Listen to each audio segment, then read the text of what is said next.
प्रशांत किशोर और प्रशांत किशोर की जीत का सच क्या है।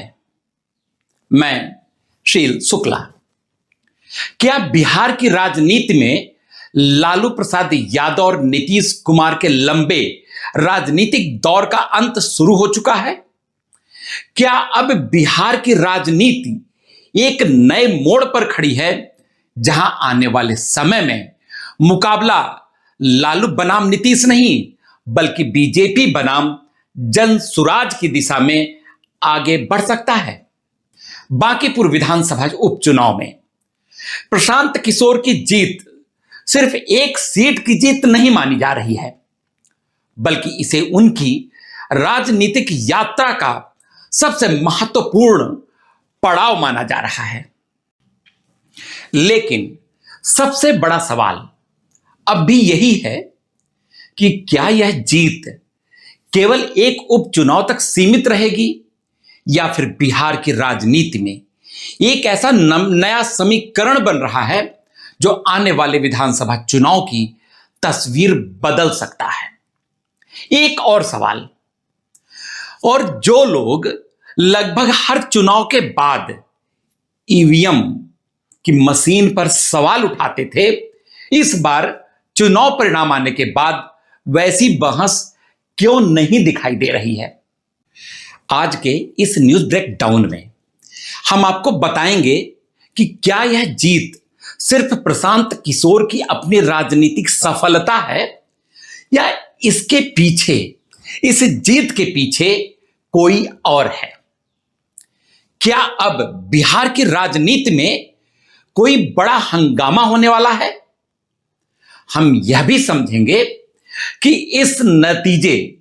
इस चुनाव परिणाम का फायदा सिर्फ प्रशांत किशोर को हुआ है या कोई और भी है जिसकी सियासी चाल कामयाब हुई हो। किसको घाटा हुआ और किसकी हो गई मिट्टी पलीद। इसके साथ ही हम यह भी जानेंगे कि आखिर आज भी बड़ी संख्या में लोग प्रशांत किशोर को बिहार का भविष्य मानने में हिचकिचाते क्यों हैं। इन सभी सवालों का जवाब आपको इस वीडियो में मिलेगा, इसलिए अंत तक हमारे साथ बने रहिए। और अगर आपको हमारी ये रिपोर्ट पसंद आए तभी आप इस वीडियो को लाइक कीजिएगा और चैनल को सब्सक्राइब कीजिएगा। सबसे पहले बात करते हैं प्रशांत किशोर की, उस व्यक्ति की जिसने वर्षों तक देश के कई बड़े नेताओं के लिए चुनावी रणनीतियां तैयार की और अब पहली बार खुद चुनाव लड़कर एक ऐसी जीत दर्ज की जिसकी चर्चा पूरे देश में हो रही है। बांकीपुर विधानसभा सीट वह सीट है जिसे लंबे समय तक भारतीय जनता पार्टी का बेहद मजबूत गढ़ माना जाता रहा। उस सीट को प्रशांत किशोर जीत चुके हैं और बात सिर्फ इतनी ही नहीं है। असल कहानी तब शुरू होती है जब इस चुनाव परिणाम को सिर्फ जीत हार के रूप में नहीं बल्कि बिहार की बदलती राजनीतिक दिशा के रूप में देखा जाए। अब जरा समझिए कि मैं ऐसा क्यों कह रहा हूं। पिछले कई दशकों से बिहार की राजनीति मुख्य रूप से भाजपा और राष्ट्रीय जनता दल के इर्द गिर्द घूमती रही है। बीच बीच में गठबंधन बदले, सरकारें बदली, लेकिन राजनीतिक ध्रुवीकरण लगभग वही बना रहा। अब इस उपचुनाव के बाद ऐसा साफ साफ दिख रहा है कि बिहार में एक तीसरी राजनीतिक ताकत अपने लिए जगह बना रही है। अगर आने वाले चुनाव में यह रुझान और मजबूत होता है तो सबसे बड़ा असर विपक्ष की राजनीति पर पड़ सकता है, क्योंकि सत्ता विरोधी वोट अब केवल एक दल तक सीमित नहीं रहेंगे। और अगर ऐसा हुआ तो राष्ट्रीय जनता दल के सामने नई चुनौती खड़ी हो सकती है। लेकिन इतना तो तय है कि बांकीपुर का यह चुनाव परिणाम सिर्फ एक सीट का रिजल्ट नहीं है। इस उपचुनाव ने कम से कम एक बात तो साफ कर दी कि जिस बांकीपुर विधानसभा सीट को वर्षों से भारतीय जनता पार्टी का सबसे सुरक्षित राजनीतिक गढ़ माना जाता था, उसी सीट पर जनसुराज ने जीत दर्ज करके पूरे बिहार की राजनीति में एक नई बहस छेड़ दी है। अब सबसे बड़ा सवाल और पहला सवाल यह है कि आखिर ऐसा हुआ कैसे। वैसे कई राजनीतिक विश्लेषकों का मानना है कि इस चुनाव में भाजपा के परंपरागत वोट बैंक का एक बड़ा हिस्सा प्रशांत किशोर की ओर जाता दिखाई दिया। अगर यही रुझान आगे भी जारी रहता है तो भाजपा के लिए यह एक गंभीर राजनीतिक संकट हो सकता है। अब अगला सवाल उठता है कि आखिर भाजपा के कुछ पारंपरिक समर्थकों में नाराजगी हो क्यों रही है। भाजपा से नाराजगी के पीछे तो कई वजहें हैं। इनमें आप पहली वजह सुनिए। सबको याद होगा भरत तिवारी का एनकाउंटर केस। इसके अलावा कुछ लोग शिक्षा और आरक्षण से जुड़े मुद्दों पर सवर्ण समाज के एक वर्ग की नाराजगी की बात करते हैं। एक और दिलचस्प पहलू है युवा मतदाता जेन जी। जंतर मंतर पर जब सरकार के खिलाफ जेन जी अपना आंदोलन चला रहे थे, उसी समय बांकीपुर विधानसभा सीट के चुनाव प्रचार भी जोर शोर से चल रहे थे और उस आंदोलन का भी लाभ प्रशांत किशोर को मिला है, ऐसा कहा जाता है। इसके अलावा खुद प्रशांत किशोर का चुनाव प्रचार के दौरान सोशल मीडिया पर लगातार मौजूद रहना, इसी दौरान प्रशांत किशोर ने भाजपा नेतृत्व पर भी लगातार तीखे राजनीतिक हमले किए। उन्होंने मुख्यमंत्री सम्राट चौधरी पर राजनीतिक के अलावा व्यक्तिगत भी आरोप लगाए। प्रशांत किशोर ने सम्राट चौधरी को अपनी 10वीं पास मार्कशीट तक दिखाने की चुनौती दे डाली। प्रशांत किशोर ने सम्राट चौधरी को अनपढ़ और भ्रष्ट तक कह डाला। तो क्या अब बिहार की राजनीति किसी नए राजनीतिक विकल्प की ओर बढ़ रही है? जिस तरह देश के कई राज्यों में पारंपरिक राजनीति के बीच नए दलों ने अपनी जगह बनाई, क्या बिहार में भी जनसुराज वैसी ही भूमिका निभा सकती है, या फिर यह जीत सिर्फ एक उपचुनाव तक सीमित रह जाएगी? इसका जवाब अभी किसी के पास नहीं है।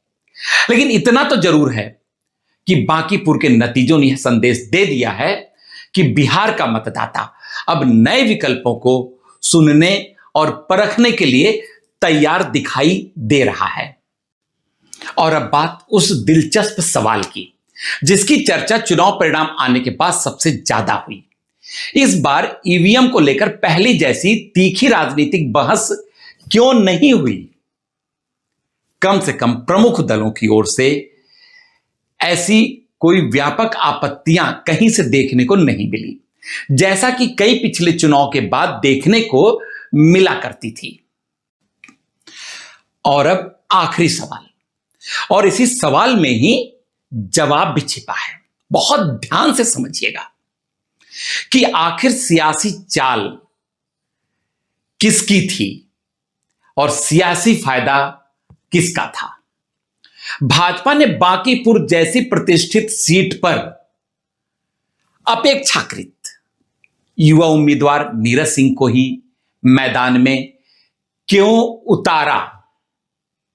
क्या यह सामान्य राजनीतिक निर्णय था, एक नॉर्मल पॉलिटिकल डिसीजन था, या फिर इसके पीछे कोई बड़ी राजनीति थी? आप दर्शक भी समझदार हैं, इसका जवाब आप खुद ही समझ लीजिए। वैसे इन सवालों की चर्चा राजनीतिक गलियारों में भी खूब हो रही है। आइए अब जरा उस व्यक्ति को भी समझ लेते हैं जिसका नाम आज बिहार ही नहीं बल्कि पूरे देश की राजनीति में लगातार चर्चा का विषय बना हुआ है। आखिर प्रशांत किशोर हैं कौन, और ऐसा क्या है जिसने उन्हें भारत का सबसे चर्चित चुनावी रणनीतिकार बना दिया है? तो प्रशांत किशोर के बारे में सबसे पहली बात तो आप यही जान लें कि वो किसी राजनीतिक परिवार के वारिस नहीं हैं और न ही वो किसी पार्टी के पारंपरिक नेता रहे हैं। उन्होंने अपनी पहचान बनाई चुनावी रणनीति से, इलेक्शन मैनेजमेंट से। उन्होंने ऐसी ऐसी चुनावी रणनीतियां बनाई जिसकी वजह से देश के कई बड़े नेता सत्ता की कुर्सी तक पहुंच सके। प्रशांत किशोर का जन्म 20 मार्च 1977 को बिहार में हुआ था। उनके पिता डॉक्टर श्रीकांत पांडे एक गवर्नमेंट डॉक्टर थे, सरकारी चिकित्सक थे और सरकारी सेवा के कारण उनका बचपन बिहार के अलग अलग शहरों में बीता। शुरुआती पढ़ाई के बाद उन्होंने सार्वजनिक स्वास्थ्य यानी पब्लिक हेल्थ के क्षेत्र में बहुत काम किया और कुछ समय तक इंटरनेशनल ऑर्गेनाइजेशंस, कई अंतर्राष्ट्रीय संस्थाओं के साथ भी वो जुड़े रहे। लेकिन उनकी असली पहचान तब बनी जब उन्होंने राजनीति की दिशा में कदम बढ़ाया। वो साल था 2014। देश लोकसभा चुनाव की तैयारी कर रहा था। एक तरफ 10 साल पुरानी यूपीए सरकार थी तो दूसरी तरफ भारतीय जनता पार्टी ने नरेंद्र मोदी को प्रधानमंत्री पद का उम्मीदवार घोषित कर दिया था। इसी चुनाव के दौरान एक नाम अचानक राष्ट्रीय राजनीति में सुर्खियों में आया, प्रशांत किशोर। प्रशांत किशोर ने उस चुनाव अभियान की रणनीति तैयार करने वाली टीम में महत्वपूर्ण भूमिका निभाई। यहीं से उन्हें राष्ट्रीय स्तर पर एक बड़ी पहचान मिली। इसी दौर में चाय पर चर्चा जैसे अभियान ने भी देश भर में व्यापक चर्चा बटोरी और चाय पर चर्चा का यह आइडिया प्रशांत किशोर का ही था। इसके अलावा इसी चुनाव में डिजिटल प्रचार, जमीनी संवाद और स्वयंसेवकों के नेटवर्क को आपस में जोड़ा गया। नतीजा यह हुआ कि 2014 के लोकसभा चुनाव में भारतीय जनता पार्टी को पूर्ण बहुमत मिला। उसके बाद तो प्रशांत किशोर का नाम देश के सबसे चर्चित चुनावी रणनीतिकारों में गिना जाने लगा। अब उनकी कहानी यहां खत्म नहीं हो रही थी। अब प्रशांत किशोर का असली सफर यहीं से शुरू हो रहा था। एक ऐसा सफर जिसमें प्रशांत किशोर ने अलग अलग विचारधाराओं वाली कई राजनीतिक पार्टियों के साथ काम किया, कई चुनाव जिताए और कुछ चुनाव हारे भी। और आखिरकार वर्षों तक दूसरों के लिए रणनीति बनाने के बाद प्रशांत किशोर खुद चुनावी मैदान में उतरने का उन्होंने फैसला किया और यही फैसला आज उन्हें भारत के राजनीति के सबसे चर्चित नेताओं की कतार में खड़ा कर चुका है।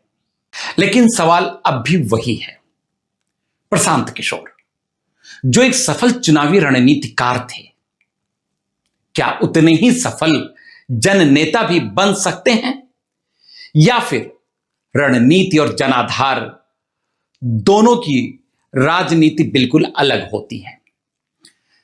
साल 2014 के बाद देश की राजनीति में एक बात लगभग तय हो चुकी थी कि प्रशांत किशोर अब सिर्फ पर्दे के पीछे काम करने वाले रणनीतिकार नहीं रहे थे।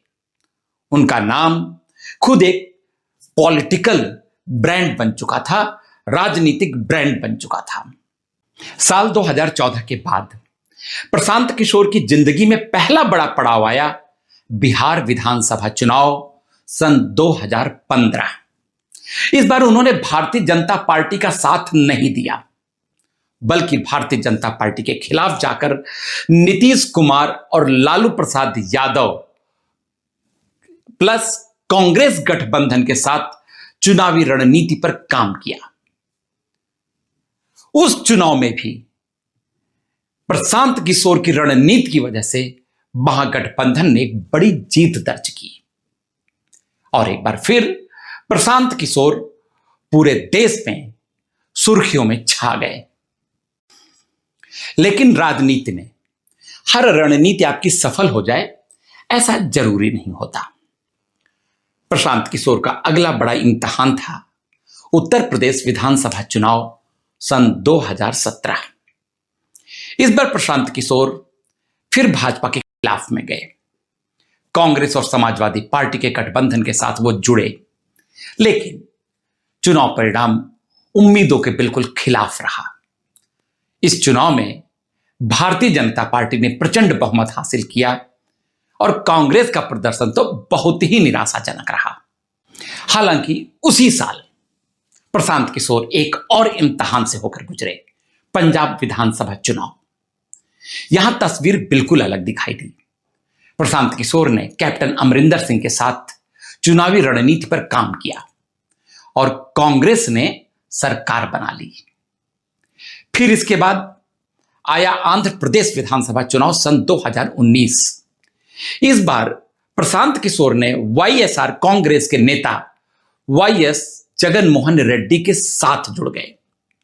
उसका भी रिजल्ट आया और वाईएसआर कांग्रेस ने ऐतिहासिक जीत दर्ज की। फिर क्या था, एक बार फिर प्रशांत किशोर चुनावी रणनीति बनाने के मामले में हीरो बनकर उभरे और पूरे देश में उनके नाम की फिर से चर्चा शुरू हो गई। अभी भी प्रशांत किशोर का जादू बरकरार था। यह साबित भी हो गया दिल्ली विधानसभा चुनाव 2020 में। अरविंद केजरीवाल और आम आदमी पार्टी के साथ चुनावी रणनीति बनाने पर प्रशांत किशोर ने काम किया। प्रशांत किशोर ने दिल्ली के स्थानीय मुद्दे, सरकारी सेवाएं, शिक्षा, स्वास्थ्य पर बात की, उसको मुद्दा बनाया। लेकिन उनका मास्टर स्ट्रोक था मोहल्ला क्लिनिक, और उसका नतीजा यह हुआ कि आम आदमी पार्टी ने लगातार दूसरी बार दिल्ली में शानदार बहुमत हासिल किया और दिल्ली में अपनी सरकार बनाई। इसके बाद तो प्रशांत किशोर चुनावी रणनीति बनाने के मामले में स्टार बन चुके थे। पश्चिम बंगाल विधानसभा चुनाव 2021 के लिए भी प्रशांत किशोर की डिमांड होने लगी। इस चुनाव में प्रशांत किशोर ने तृणमूल कांग्रेस का साथ दिया, जबकि उस समय देश भर में यह चर्चा थी कि इस बार भारतीय जनता पार्टी पहली बार पश्चिम बंगाल की सत्ता तक पहुंचेगी। लेकिन चुनाव परिणामों में तृणमूल कांग्रेस ने स्पष्ट बहुमत हासिल किया और ममता बनर्जी एक बार फिर मुख्यमंत्री बनी और प्रशांत किशोर एक बड़े स्टार। इसी वर्ष तमिलनाडु विधानसभा चुनाव में प्रशांत किशोर ने डीएमके के साथ भी रणनीतिक भूमिका निभाई और नतीजा यह हुआ कि यहां भी एमके स्टालिन के नेतृत्व में डीएमके ने सत्ता में वापसी की। और लगातार कई राज्यों में मिली सफलताओं ने प्रशांत किशोर की पहचान को देश के सबसे प्रभावशाली चुनावी रणनीतिकारों में शुमार कर दिया। लेकिन इतने वर्षों तक दूसरों के लिए चुनावी रणनीति बनाने के बाद एक सवाल लगातार उनका पीछा करता रहा, क्या जो व्यक्ति दूसरों को सत्ता तक पहुंचा सकता है, क्या वह खुद भी जनता का भरोसा जीत सकता है? शायद यही वो सवाल था कि जिसने प्रशांत किशोर को आखिरकार चुनावी रणनीतिकार से सीधे राजनीति के मैदान में उतार दिया। और यहीं से शुरू होती है प्रशांत किशोर के राजनीतिक जीवन की सबसे कठिन और सबसे दिलचस्प परीक्षा। बांकीपुर की जीत के बाद अब 3 सवाल सबसे महत्वपूर्ण हैं। क्या प्रशांत किशोर इस जीत को पूरे बिहार में जनाधार में बदल पाएंगे? क्या जन सुराज पार्टी एक सीट से आगे बढ़कर पूरे राज्य में और सीटों पर विजय प्राप्त कर पाएगी? क्या जन सुराज पार्टी भारतीय जनता पार्टी और राष्ट्रीय जनता दल राजद दोनों कब अपनी घिसी पिटी पुरानी राजनीतिक रणनीति को बदलने के लिए मजबूर कर देगी? अब एक बात तो तय है कि बिहार का मतदाता अब नए राजनीतिक विकल्पों को खोजना उसने शुरू कर दिया है। लेकिन याद रखिए, एक उपचुनाव पूरे विधानसभा चुनाव का फैसला नहीं करता है। राजनीति में एक जीत उम्मीद जरूर देती है, लेकिन गारंटी नहीं।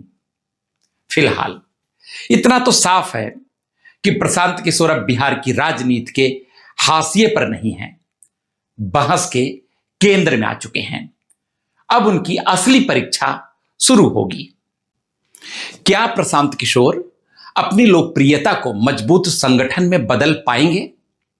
क्या उनकी पदयात्रा, सभाएं और राजनीतिक संदेश सोशल मीडिया से निकलकर मतदान केंद्र तक पहुंच पाएंगे? क्योंकि लोकतंत्र में अंतिम फैसला न टीवी स्टूडियो करता है, न सोशल मीडिया। लोकतंत्र में अंतिम फैसला हमेशा मतदाता करता है। आपकी क्या राय है? क्या प्रशांत किशोर बिहार की राजनीति की नई ताकत बनेंगे, या यह जीत सिर्फ एक अच्छी शुरुआत बनकर रह जाएगी? कमेंट में अपनी राय जरूर लिखिए। अगर आपको हमारा ये न्यूज ब्रेकडाउन प्रोग्राम पसंद आया हो तो इस वीडियो को लाइक कर लीजिए और हमारे चैनल विजडम इंडिया को सब्सक्राइब कीजिए। बेल आइकन भी जरूर दबा दीजिएगा। अगले एपिसोड में फिर मिलूंगा। मैं शील शुक्ला।